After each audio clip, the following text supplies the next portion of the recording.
Intention. Oh, Intention. So the first part of any communication is intention. What is it that I'm intending to not only say, but what is it I'm intending to do with that? So that I take that intention, what I want to accomplish, I somehow put it into a message, send that message, the message received, and the last part of it, the first one started with an I, and the last one starts with an I, and it is interpretation. So that the most important aspect of this process of communication is that we need to clarify what we're trying to do there. If we're looking for a fight, I can help you to find ways that you can do that. If we're looking for understanding, there are totally different ways that we approach that. And then finally, the interpretation, how we're interpreting and how the other person is interpreting what we're saying. And so we began looking at those, and we looked at nonverbal communication, which includes not just the kinesthetics, the facial expressions, but also includes two things I said that usually people leave out of this idea, nonverbal communication. History and broader context. In other words, what you say might mean something totally different to someone else, but not to the person you're speaking to, given the history of what you've done in the past and how y'all have interacted in the past and what you've said in the past. Are you following what I'm saying? So if I say, is dinner ready? maybe that's a simple statement to somebody, but to someone else, it might be a statement that's ready to start a fight. If the history has been every time I walk in, I'm complaining about what you haven't done and what needs to be done and what has to happen in the house, and then I say, is dinner ready? It has a whole different meaning. Are you seeing what I'm saying in that? And the broader context is what are we going through at this point in our life? You know, what's happening in our life. If we're having some struggles, and a simple statement can take a totally different meaning. If we've just gone through some struggles because he's spending too much money on too many things, and so we're not able to pay the bills, and then he comes in and says, honey, I bought you some flowers, that statement might have a different meaning in the broader context of you need to quit spending money. Do you follow what I'm saying? So that we're thinking not only about the look on our face, the tone of our voice, the volume of what we're saying, the kinesthetics, how close I am, what we're doing with our body, but we're also thinking about what the history of what we have here. And then we also, with history, it's not only our history, but Their history. Their history and your history. Do you understand me? So their history might tell them something different than someone else's history would tell them. We're going to today continue to look at communication a little bit, and we'll probably do that for 2 weeks. We're going to look at just some random ideas on what happens with communication. And then the next two sections we're going to do, the first one will be managing your emotions. Okay? Managing your emotions. And with that, meeting emotional needs for one another. You know, this idea of love languages. That we all get our needs met in a different way. So we're going to look at managing our own emotions and how we're going to meet one another's emotional needs. And then the other section is going to be on sexual abuse and how it affects relationships. Sexual abuse and how it affects relationships. 1 in 9 girls have been sexually abused. 1 in 53 boys have been sexually abused. That number is probably way off. Okay. Why might it be way off? People don't report it. Say it again?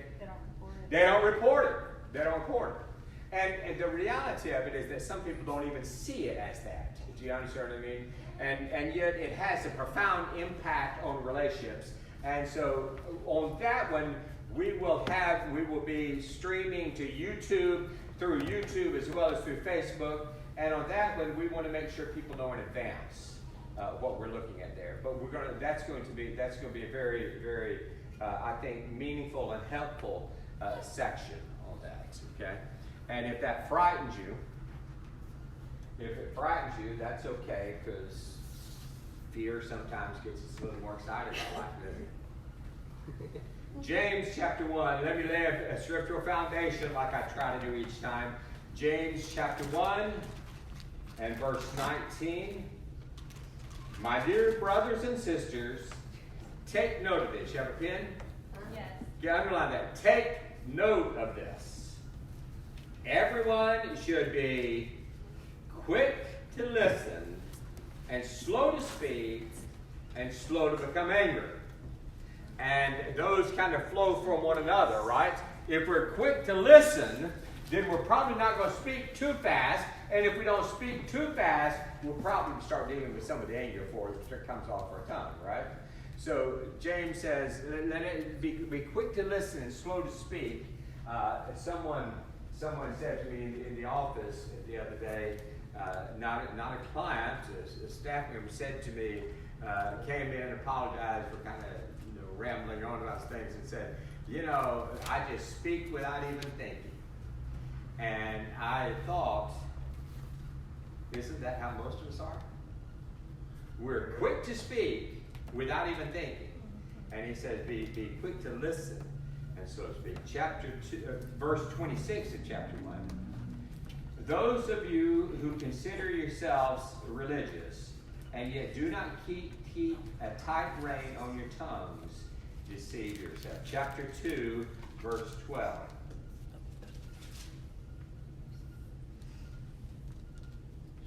Speak and act as those who are going to be judged by the law that gives freedom. Chapter 3, verse 1. Not many of you should become teachers, my fellow believers, because you know that we who teach will be judged more strictly. We all stumble in many ways. Anyone who is never at fault in what he says is perfect and able to keep the whole body in check. When we put bits in the mouth of horses, we make them obey us. We can turn the whole animal, or take a ship as an example. Although they are so large, they're driven by strong winds, and yet they're steered by a very small rudder wherever the pilot wants to go. Likewise, the tongue is a small part of the body, but it makes great boast. Consider what forests have been set on fire by a small spark. The tongue is also a fire. So that's the foundation. Now we could stop there and let you meditate on those passages, and that would be pretty much a class for itself, wouldn't it? Mm-hmm. We need to be sure that we're making the time to listen to people. The pause. You know what I'm talking about. I always talk about practicing the pause. What I would say, the greatest skill sometimes we have in communication is this.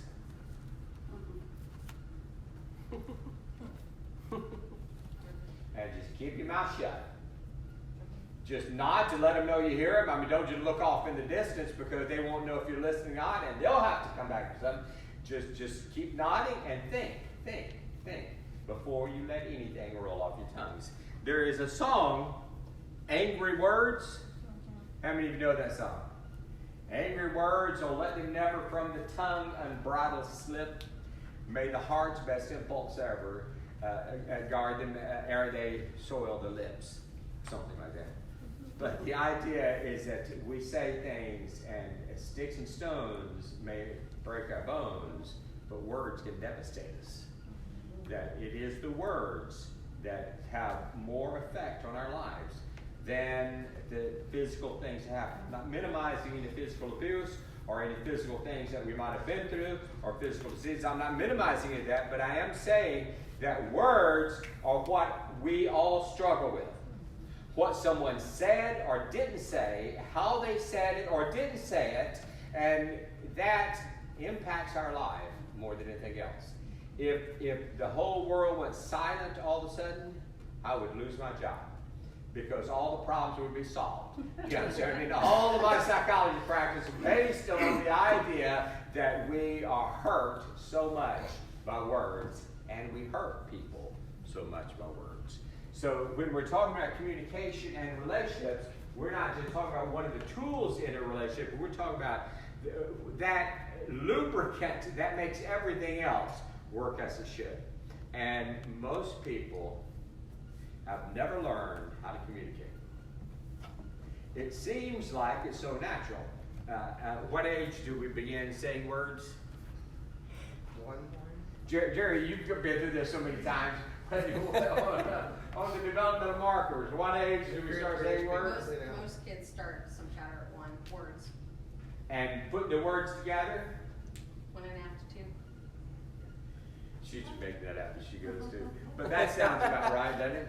So we know, but from the time we're a little kid, we know, and words are happening all the time.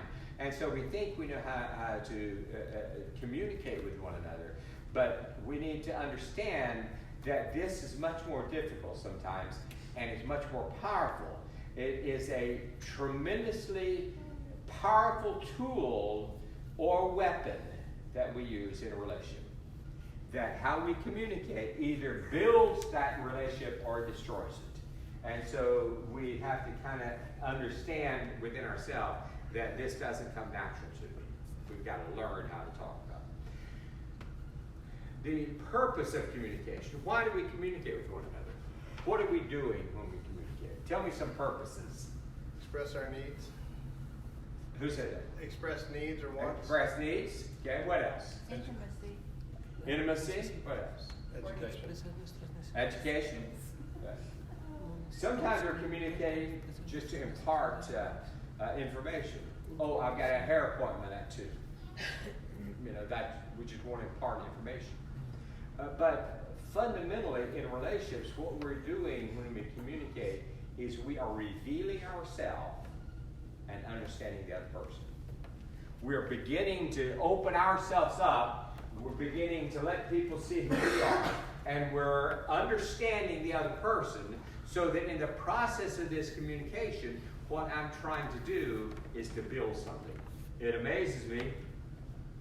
Sometimes we understand, I sold cars for a while, and somebody walks into the lot or drives into the lot. If they walk in, you figure they can't afford a car, but if they drive into the lot, you begin talking to them and you have a purpose in mind.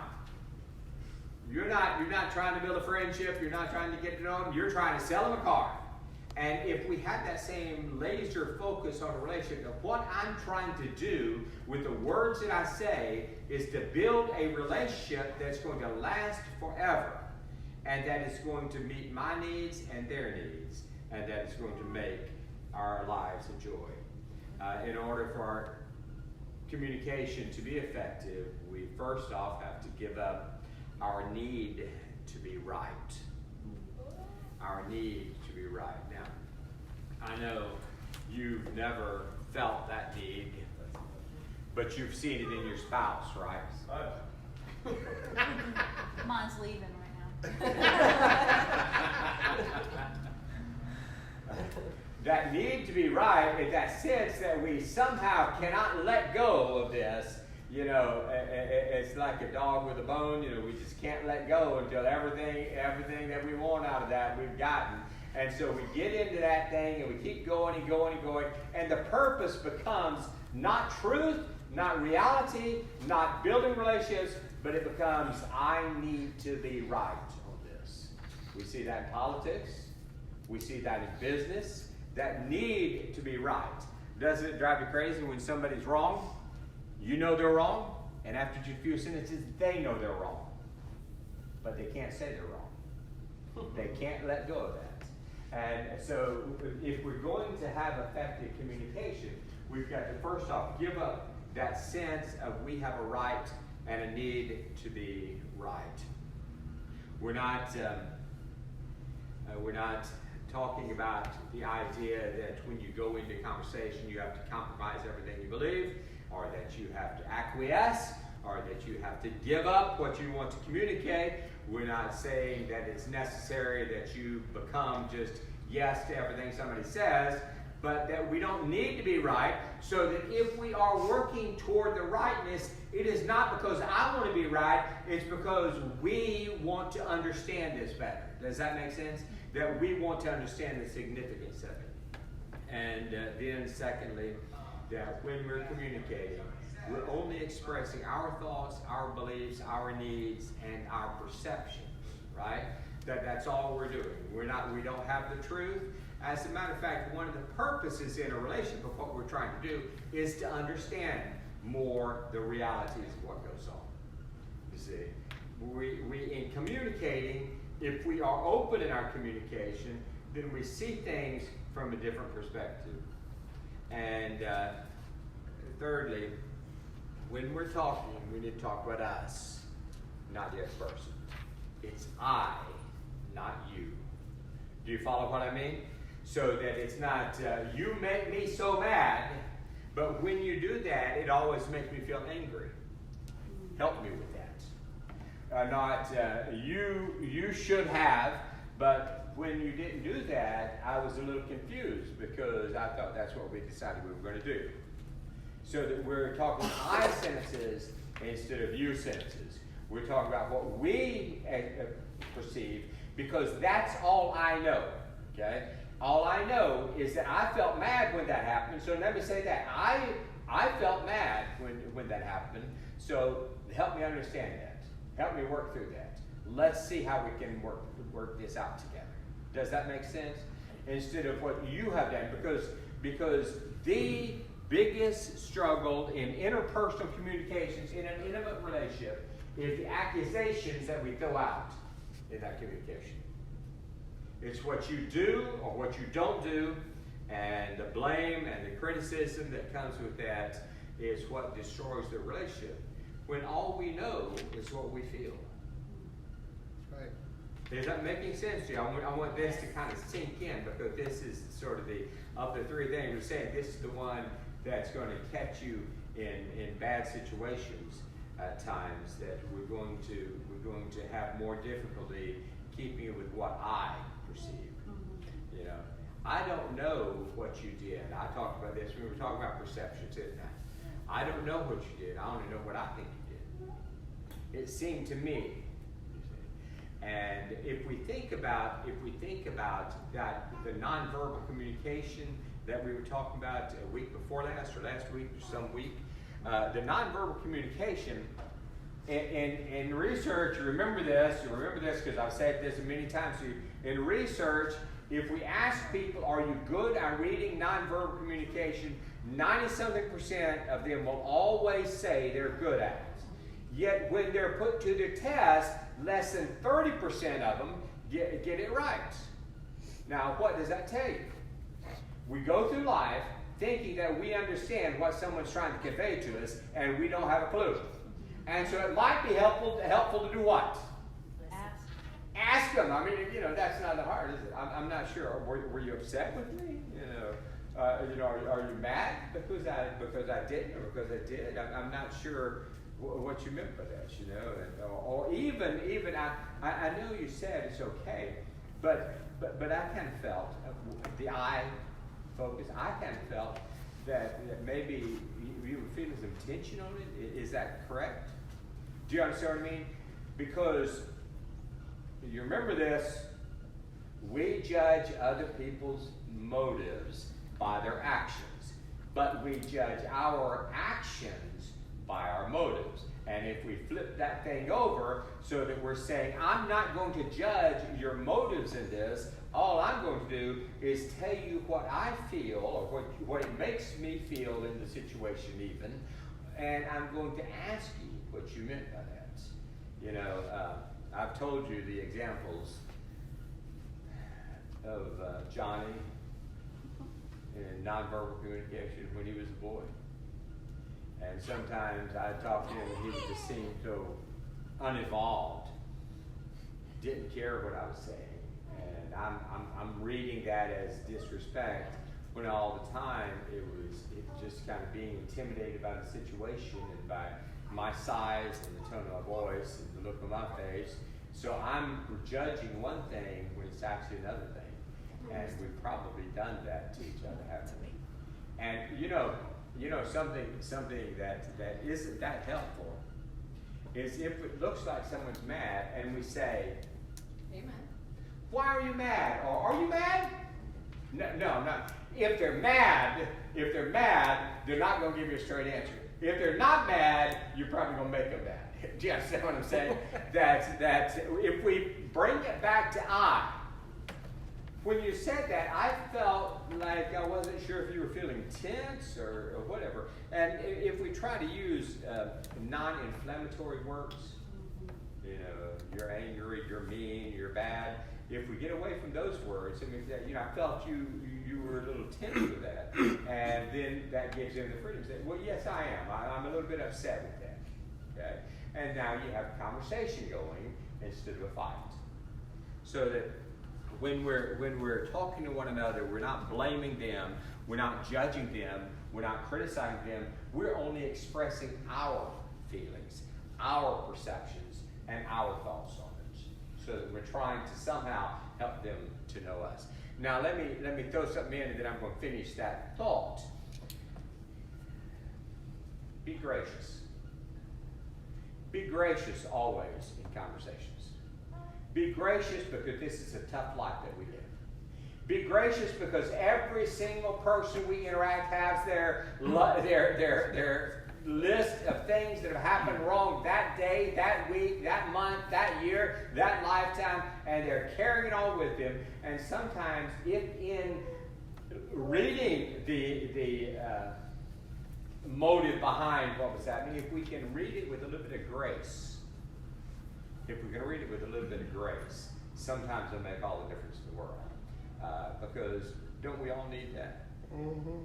We all need a little bit of grace. We need a little bit of understanding. You know, we need someone to be willing to look at what I'm going through, so that if I am snappy, then instead of saying, why are you so snappy? They're thinking in terms of, how do I communicate in such a way to graciously help them not feel the tension they're experiencing. Are y'all with me? Yes. So have you learned everything I've said? No. Yes, sir. All right, let's keep going. Self-disclosure. That's what we're doing in a relationship, right? We're disclosing ourselves. Self-disclosure. Self-disclosure is letting someone see the authentic self. It is not disclosing everything that you have in your history, nor even everything in your shorter history. It is not necessarily expressing of that. Disclosure is not saying, well, let me tell you, back when I was a kid, let me tell you what I did or what happened to me. It is expressing the authentic self in that situation. It is being able to let people see who you really are, so that we don't feel this sense of we're having to hide ourselves. We're not trying to let everybody know what has happened to us, as much as let them know our thoughts, our fears, our disappointments, our struggles, our hurts. That's what we're doing. Now, if I ask you, let's see if we are all together on this. If I ask you, who has the hardest time with self-disclosure, would it be men or women? How many would say women? John, be careful of that hand. How many would say men? How many would say men? That's true. Men have more difficulty with self-disclosure. They have more difficulty, and men usually basically know two emotions. Is anger Can you one of guess? Angry and hungry. The hunger is not an emotion, actually. It's a biological process. Mad and glad. They can be happy or they can be mad. But it is hard for them to be hurt, for them to be disappointed, for them to be insecure, for them to doubt, for them to be struggling, for them to not feel good about themselves. It's not that it's hard for them to do those things, you're understanding. It's hard for them to recognize and to express those things. But that's the process of it. The process of it is this sense of letting people get to know who I am in this moment. In this moment. You know, so that and that's what we want, right? We want to know the genuine person. We want to know what that person's going through. Now, people will oftentimes mention the fact that we go around when you come to church and say, hey, how are you doing? And everyone will say, Good, how are you? fine, good. And maybe there's nothing wrong with that at all. I think that's fine. in that setting, at that moment, in that environment. But that's a different thing than when you sit down and you say, how are you doing? You know, how are things going for you? And those are the conversations that we want to have with one another. Not just with our spouse, but with one another. You know, how are you doing? Or, let me tell you how I'm doing. I've really been struggling. I've really been struggling with how, you know, I feel like a failure in life. I don't feel like I'm accomplishing what I want. I don't feel like I'm going anywhere. I don't feel like I've got control of myself. You know, those are things that we really need to be disclosing about ourselves to those who are close to us. Now, that doesn't mean we disclose that to everyone. Self-disclosure is a process, and that process has to build in a relationship. In other words, I don't walk up to someone that comes to church for the first time and say, hi, great to see you. Let me tell you about myself. I really have low self-esteem, and I just don't feel good around other people, and, you know, it's hard for me to build relationships. And, you know, and they're thinking, what in the world I walked into? Is this the annex to the psychological center? You know, that self-disclosure is a process. But if you're in a relationship, you should by now be on down the road some. Do you understand me? And you know that thing, I like your penny's worth. Do you know that? Little boys, when they like a girl, they will say, I like your penny's worth. And she will either say, well, I like your penny's worth too. Or she'll say, well, I don't like you at all. And if she says, I don't like you at all, how much have you lost? A penny? Do you understand me? Well, I only like your penny's worth. You know? And if she said, well, I like your penny's worth too, then you say, I like your nickel's worth. And if she says, well, I like your nickel's worth too, then you up it to a dime. Do you see where I'm going? That's kind of the process of disclosure, that we are being safe in relationships. You see, you have probably at some point in your life been open, authentic, and real with someone, and they've taken that and used it against you. You know, and that's why we take time. But again, in a relationship, in a marriage, in a dating relationship, in the relationship that we build in the church, in those relationships, we ought to have moved down the road some on this idea of self-disclosure. We ought to come to the point where we can begin to express our authentic self, that we can begin to let people know what we really are feeling inside. Be quick to... Did you hear me earlier? Be quick to... Be quick to listen and slow to speak. Be quick to listen and slow to speak. Listening is not as simple as hearing. You see, we can hear noises coming in, but listening means that we are honestly trying to understand what the other person said. So when we're trying to listen, we're thinking in terms that we're focusing on that person that's talking. We're not focusing on our own thoughts, we're not focusing on our own reactions, and we're not focusing on our own opinions.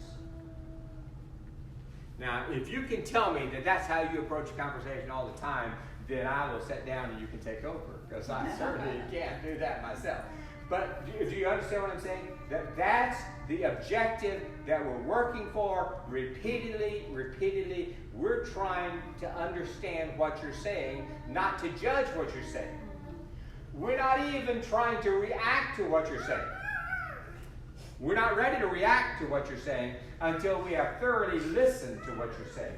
So we're just trying to focus on that individual and what they're trying to communicate with us. And we're trying to listen with our hearts as well as our ears. We're trying to hear what they're going through as they express that. And we're trying to somehow be able to put ourselves in their place. Right? Put ourselves in their place. So that when we're trying to listen to someone, we're trying to understand what's actually going on with them. And it is the natural instinct for the human animal to try to protect himself. Do you know that? Even, listen to this, when there is nothing to protect ourselves from. So that when we get in a conversation, even if there's nothing to protect ourselves from, even if the other person is not trying to hurt us, to attack us, it is the natural human instinct to try to defend ourselves, and thus I stay busy in my psychology practice. That's where the problems come from. We're all trying to take care of ourselves. Now I'm going to give you this illustration later too when we start talking about emotions. But you know the illustration of man who visited heaven and hell, right? That we're trying somehow to defend ourselves to get what we want, and we're not trying to give to the other person. And as long as we're doing that, we are not really in a relationship. We are trying to be ourselves, taking care of ourselves, instead of trying to take care of one another in the process. You know, say this. I was wrong. Say it again. I was wrong. Do you have a hard time, you know, it's kind of like me trying to say a Spanish word that I've never said before and trying to wrap my tongue around it? Do you understand me? Was it like that for you when you said that? But it's like, this is so unfamiliar to me that I don't know if I can kind of twist my tongue around it and get it to go in there. But, you know, there's nothing wrong with that. There's nothing wrong with it. We are fighting to be right. And you know that old saying, sometimes we have to choose. We can be right, or we can be happy, but sometimes we can't be wrong. That sometimes when we're fighting to be right, we lose the very thing that we're in the relationship for, right? Now, unless someone here married the person you married because they are extremely wealthy, or they are just so good looking that every person around them wanted them and you won a prize for getting them, unless you're in one of those types of categories, the reason we got into a relationship was in order to share love with one another, right? I mean, why else? Why else? You know, you have to share the remote, you have to share the food, you can't just pick up and do what you want to do all the time. Why get in a relationship? We get in a relationship because we want to love and to be loved.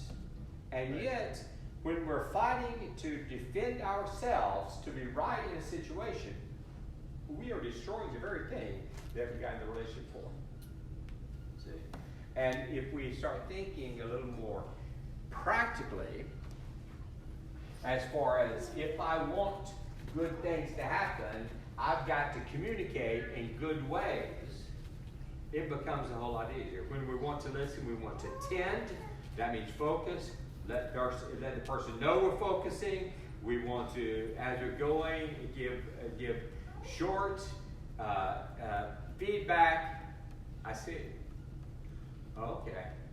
Do you know what I mean? So that they know that we're involved with them. We want to defer judgment. Defer judgment. There are certain things that if you start talking to someone about it, for that person, different for each person, but if you start talking to them about that one thing, they are ready to answer you before you have the sentence even formed. Because we have a judgment on everything. And what we're trying to do in communicating, we're deferring judgment. That doesn't mean we never make a judgment on anything. It means we defer judgment until we get enough information and we have not only heard with our ears, but heard with our heart, and then we might say, I don't think that's going to work. Or let's think about it. You know, one of the things that I like to do, or that's helpful for me, is if someone says something, instead of saying, no, that's wrong, or that won't work, I say, okay, help me with this, think through this with me. But if this, what about this? How do we fit that in? Do you understand what I mean? So that I'm not saying that I'm not going to still hold to what I believe, or that I'm just going to shut my mouth and not tell you what I believe. I'm going to tell you in a respectful way, understanding that I only know what I know, and I don't know what you know. I don't know what you know. You know, if I start approaching it like that, then I'm able to still hold to values, views, and sometimes we just have to make a decision, don't we? You know, do we buy this car? Don't we buy this car? Do we buy that house? Do we move here? Do we take this job? And so sometimes if someone's talking that and you already have an opinion, you start pushing your opinion, and what happens when you push your opinion? They'll probably push back. If they don't push back, they will become passive aggressive. Do you know what that means? Mm-hmm. Say yes and do no. Do you understand what I mean? So they'll say okay, but they'll find some way to get back somehow on it. And that if we can, even if we have opinions on what things should happen, we can first listen and get the information and listen to the heart, and then we can say in a personal way, help me understand. Help me understand. Help me understand how we can afford that new car, or help me understand what we would do if we made this move, because I'm seeing some problems that I can't work out in my mind. Help me understand. And a person is much more willing to graciously help you understand than they are to listen to your opinion. Isn't that true? So that when we're in the process of listening to one another, we're deferring the judgments of what we think is right or wrong, what we think should be happening. Let me throw out just a couple of random things as we get near the end. How many of you are familiar with the Hawthorne effect or the Hawthorne experiment? In sociology, the Hawthorne effect or Hawthorne experiment that came up with the Hawthorne effect is a guy named Mayo, a psychologist named Mayo, studied this group. There was a factory with a few thousand people, 2,000 or 3,000 people that worked there. And so what they wanted to do was to increase the positive feeling that the employees had about the company and working there and so on.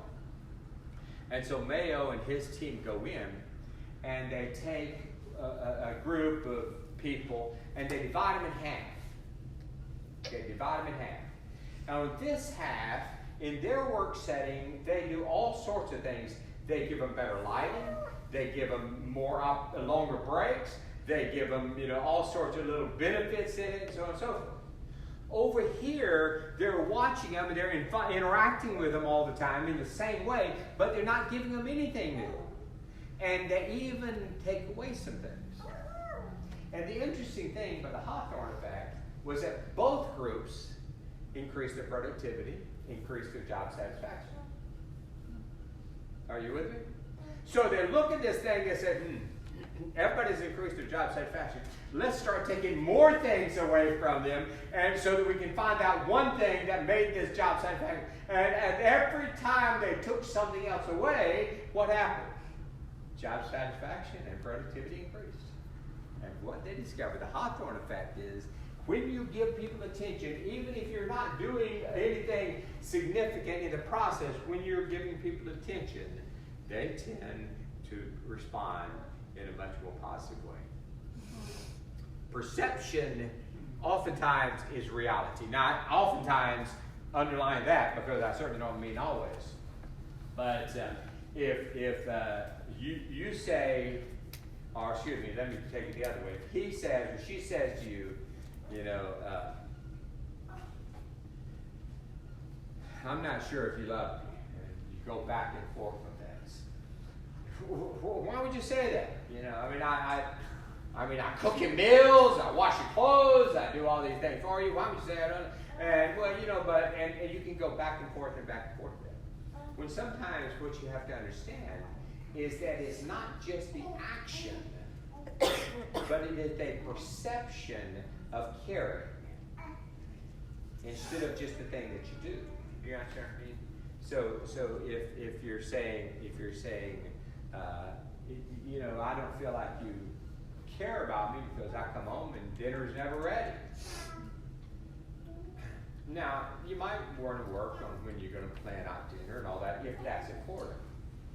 But you might just say, well, honey, I am sorry, because I want you to know that you are the most important thing in my day, and so I wanted to I wanted to make sure this was done. I want us to have that time together for dinner.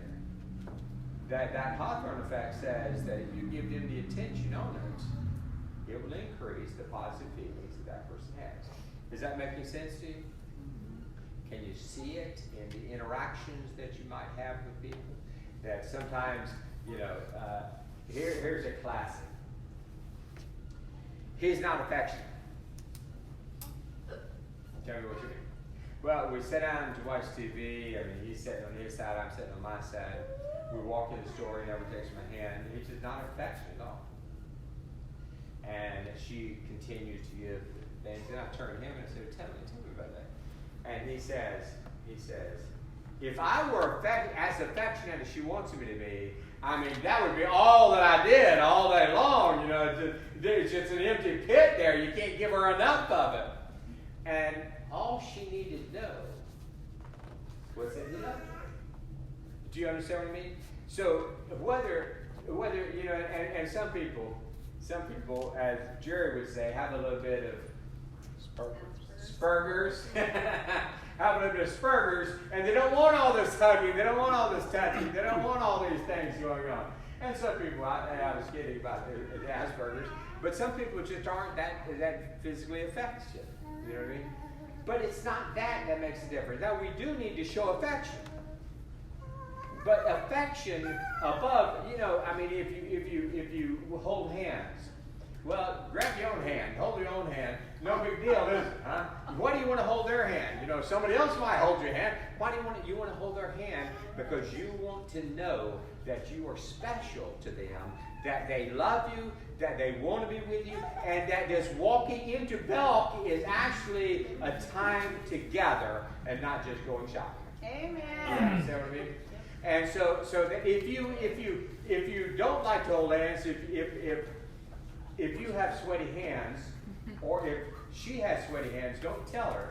But the issue is not just the hand holding, it is letting them know, the Hawthorne effect. The second random thing I was going to talk about is emotional intelligence. Emotional intelligence. Emotional intelligence is primarily being self-aware. And when we are self-aware, we can be aware of other people as well. In other words, if we are trying to hide from ourselves, I'm not talking about hiding sins from other people, I'm not talking about that either. If we're trying to hide from ourselves, our insecurities, our hurts, our pains, our disappointments, our struggles, if we're trying to hide from ourselves, then we cannot be self-aware. And if we're not self-aware, we don't have good emotional intelligence. Emotional intelligence involves knowing what's going on with the other person and then knowing how to respond to what's going on with the other person. And emotional intelligence is a better predictor of success in life than is cognitive intelligence. Do you understand what I mean? In other words, people are more successful, happier in life if they have good emotional intelligence than if they have, you know it, don't you? You know people with IQs in the 150s, they're just strange, or whatever. That it's not what's up here, it's what's in here that understands ourselves and then understands the people around us, that helps us to build relationships that are gratifying to us and to the other person. Well, we're out of time. Like I said, next week we're going to, by week after, we're going to have all the equipment and begin to stream to YouTube on a YouTube channel, so you can keep up with all of the things. We're going to finish a few things in communication, and we're going to let you ask some questions, make some mistakes. I know, given the limited time, we move through this rather fast, but we're not going to neglect your participation as well. So next week we will finish a few thoughts on communication, let you communicate a little bit, and maybe even practice a little bit of it. Sound good? Yep. All right, thanks.